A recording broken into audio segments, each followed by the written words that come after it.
Assalamualaikum warahmatullahi wabarakatuh. Oke guys, kembali lagi di channel YouTube aku Fikri Alyans.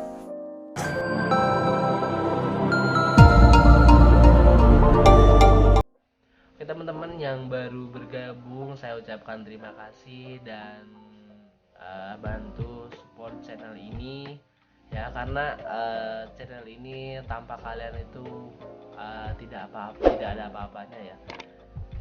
Dan satu subscribe dari kalian itu bisa membuat saya lebih semangat untuk membuat konten-konten tentang education tutorial juga. Nah, oke, jadi di sini aku sama memberikan informasi lagi kemarin tentang kampus IPB. Sekarang kita sama tentang kampus IPB, cuman berbeda ya teman-teman. Di sini aku akan memberi informasi jalur masuk IPB menggunakan beasiswa utusan daerah. Nah, teman-teman pasti kepo kan, apa persyaratan dan apa sih, pasti bingung dari beasiswa utusan daerah. Apa aja ya? Nah, pasti teman-teman penasaran kan? Kalau misalnya penasaran, bisa lihat video ini sampai selesai ya, teman-teman. Oke teman-teman, kita langsung saja bahas untuk terkait beasiswa di kampus IPB. Nah, untuk jalur masuk di beasiswa. Nah, teman-teman, seperti biasa di video sebelumnya aku sudah menjelaskan di IPB itu jalur regulernya itu ada kemarin jalur ketua OSIS dan sekarang adalah jalur beasiswa utusan daerah. Nah, kita klik saja, kemudian masuk reguler. Sini ada keterangan ya, SNPTN. Nah, ini kemarin kita sudah membuat video yang ketua OSIS kemarin.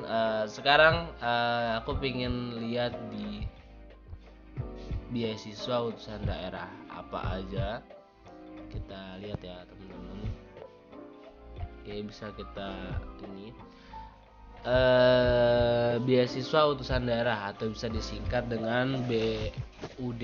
Nah, itu jalur penerimaan mahasiswa baru program sarjana IPB yang direkomendasikan dan dibiayai oleh pemerintah pusat, pemerintah daerah, perusahaan, lembaga swasta yang dibilang lulus diharapkan kembali di daerah untuk membangun daerah. Nah, jadi ini sebenarnya beasiswa ini jadi udah ada apa ya, udah menjamin bakal dapat beasiswa, dan mungkin itu beasiswanya tergantung dari pemerintah. Jadi misalnya gini, saya mau mendaftar beasiswa ini, kemungkinan saya bisa diajukan oleh pemerintah daerah atau perusahaan, atau misalnya orang tua saya bekerja di perusahaan, nanti perusahaan yang ngituin ke IPB untuk emang saya bisa masuk ke itu. Nah, itu bisa. Jadi nanti selebihnya dananya atau kampusnya biaya UKT-nya itu nanti ditanggung sama perusahaan. Nah, itu kurang lebih kayak gitu teman-teman untuk beasiswa utusan daerah ini. Kemudian proses penerimaannya itu ya sama, ada beberapa, ini ada 9 ya. Yang pertama, informasi dari IPB kepada pemerintah pusat, pemerintah daerah, provinsi, kabupaten, kota, perusahaan, BUMN, lembaga dan yayasan. Komitmen dan bersedia membiayai calon mahasiswa BUB oleh pemerintah pusat. Kemudian banyak lainnya. Kemudian yang ketiga, penjaringan dan seleksi calon mahasiswa UBD itu oleh penyandang dana.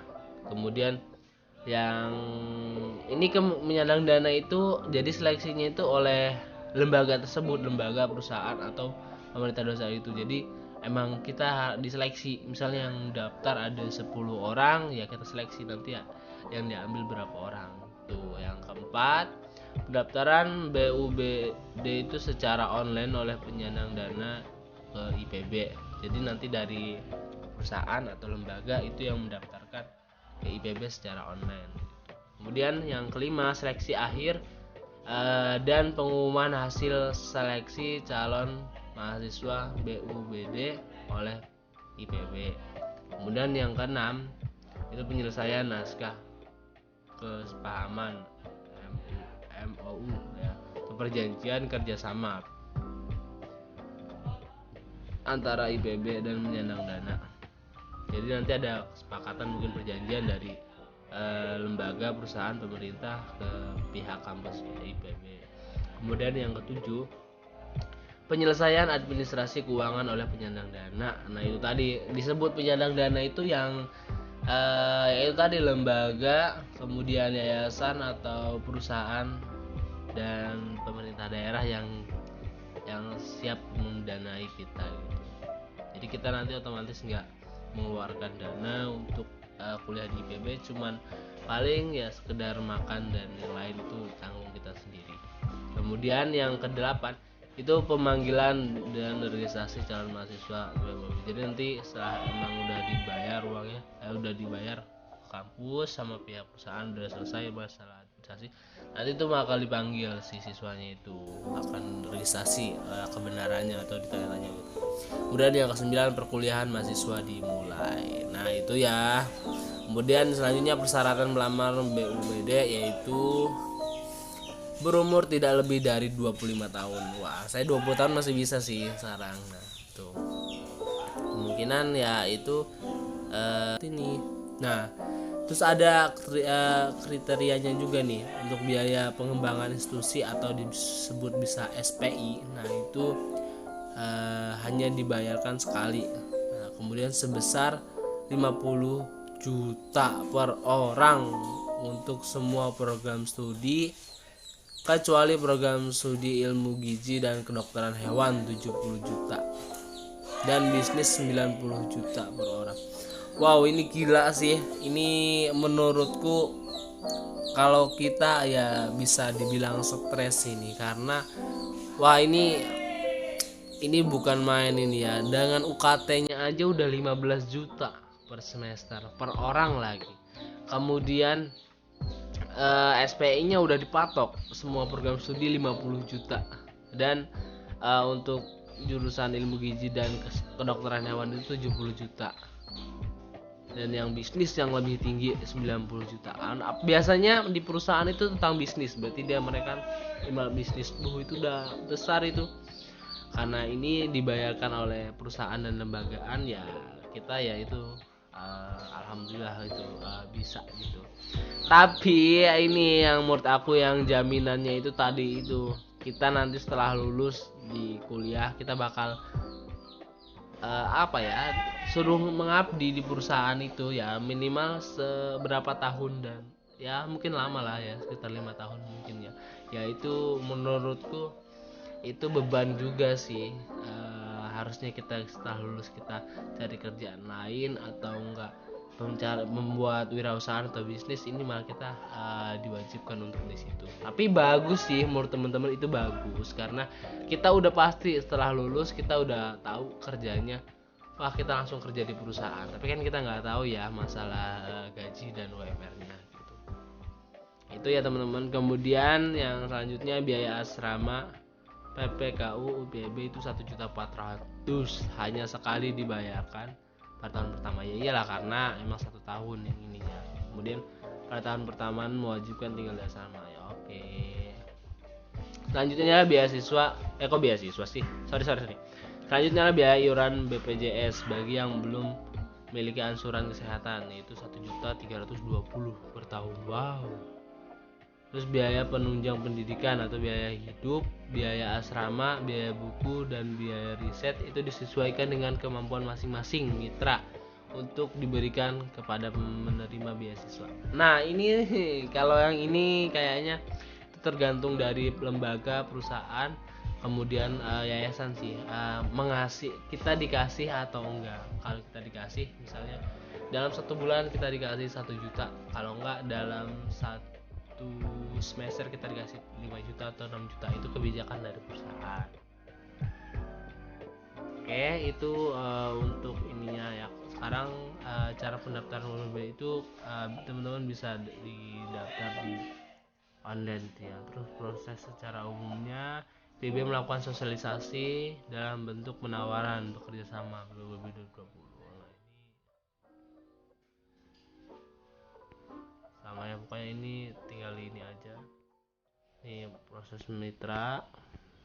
Kayaknya nggak perlu di ini ya. Nah, ini aja ya, proses oleh siswa aja yang dibacakan ya. Satu, siswa dapat melakukan login pada booth admisi IPB Aceh.id menggunakan akun pendaftaran yang diberikan oleh mitra. Jadi kita nggak bisa daftar nih sekarang nih. Kita nanti kita login itu yang diberikan oleh perusahaan, lembaga atau yayasan. Jadi kita nggak bisa daftar. Nah, kayak saya sekarang mau daftar nggak bisa, karena saya harus punya lembaga dulu, harus punya perusahaan dulu yang mau mendanai kuliah saya gitu. Nah, yang kedua, setiap siswa yang telah didaftarkan jalur ini dapat melihat data pendaftarannya. Kemudian siswa dapat melihat data nilai rapot yang telah dimasukkan dan terverifikasi nilainya. Bila ada ketidakcocokan pada nilai, siswa dapat menyampaikan ke mitra dan untuk dilakukan perbaikan. Jadi nanti emang prosesnya yang menginput nilai semua itu nanti dari mitra sih, dari perusahaan atau dari lembaga yang kita danai itu. Siswa mengisi program studi. Siswa harus mengunggah foto berwarna ukuran maksimal 5 MB. Siswa menerima kartu serta jalur PBB ini ya. Ini untuk kontak-kontak program PBB ini bisa di itu WhatsApp-nya ada, websitenya ada, dan itu. Oke teman-teman, mungkin itu ya untuk jalur masuk IPB beasiswa utusan daerah ini. Ini